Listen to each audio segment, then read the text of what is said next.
ભાઈ કાયદો વ્યવસ્થા જાળવો, અમને કોઈ વાંધો નથી. ધક્કા મૂકી કરીને જાણી જોઈને તમે શું સાબિત કરવા માંગો છો ભાઈ? ડરાવવા માંગો છો, સિંહ સપાટા કરવા માંગો છો?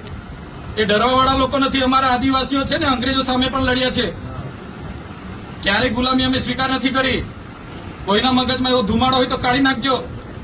તમને અહીંયા આટલા બધા દારૂના બુટલેગરોને તમે પરમિશન આપ્યા છે, કેમ અટકાવતા નથી? નામો આપો. કાળીઓ, ભૂરીઓ, લાલીઓ, ભોલીઓ આપો કે નામો? બંધ કરી દેજો. 10 પેટીના 5 લાખ, 20 પેટીના 10 લાખ. હપ્તા તમારા કોણ કોણ લે છે બધી યાદી છે ભાઈ. સમજ પડે છે ને? આટલો બધો તમે અહીંયા ગરીબો મજૂરો પરથી દંડ ઉઘરાવો છો વગર જોઈતો. તો આ ખાડા પડ્યા છે એના પર FIR કરો ને. લાયસન્સ નથી, આરસી નથી, વીમો નથી, એમ કરીને તમે દંડ 4-4 હજારના દંડ ફટકારો છો મજૂરિયાને. ખાડા પડ્યા છે અધિકારી પર ને કોન્ટ્રાક્ટર પર, કેમ FIR નથી કરતા ભાઈ? એ તમારા ફરજમાં નથી આવતું. આજુબાજુમાંથી આવતા મજૂરોને ચોકડી પર રોકીને મન ફાવે કલેક્ટરશ્રીને, DDO-શ્રીને અને નિયામક DRT ને 5 તાલુકાના TDO ને બોલાવો. ધારાસભ્ય સમેત બધી પ્રજા આવી છે. અમારે રજૂઆત કરવાની છે. અમારે કોઈ બીજી મગજમારી નથી.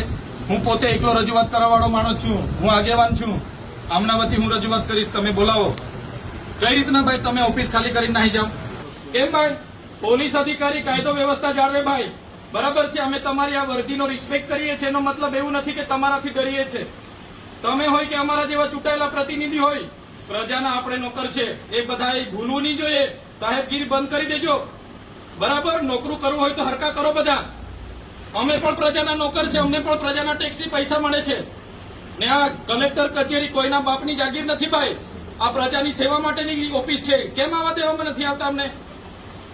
આટલો મોટો ભ્રષ્ટાચાર થયો છે, કઈ નિરાકરણ આવ્યું છે? અહીંયા ધરણા પર બેઠા હતા બોર્ડની નીચે. શું થયું? આટલી બધી નુકસાની થઈ છે ખેડૂતોની. કોણ સર્વે કરવા આવ્યું છે? કોઈ આવ્યું છે સર્વે કરવા? એટલે પોલીસ અધિકારીઓને મારી નમ્ર વિનંતી છે, અમે વેલ ગ્રેજ્યુએટ લોકો છે. અધિકારો માટે અમે લડીશું. બરાબર?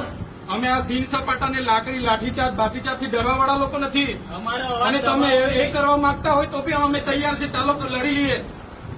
જ્યાં સુધી અમે સંવાદમાં માનીએ છીએ તો સંવાદમાં રહો.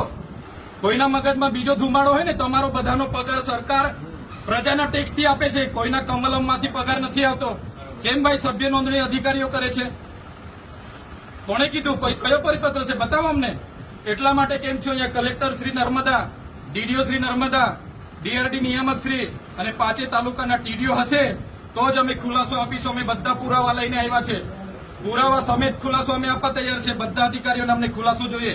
અહીં સુધી અમે જઈશું નહીં. 2 દિવસ રોકાવું પડશે તો રોકીશું. હજુ પણ અમારે 5-10 હજાર લોકોને બોલાવવા છે તો અહીંયા બોલાવીશું.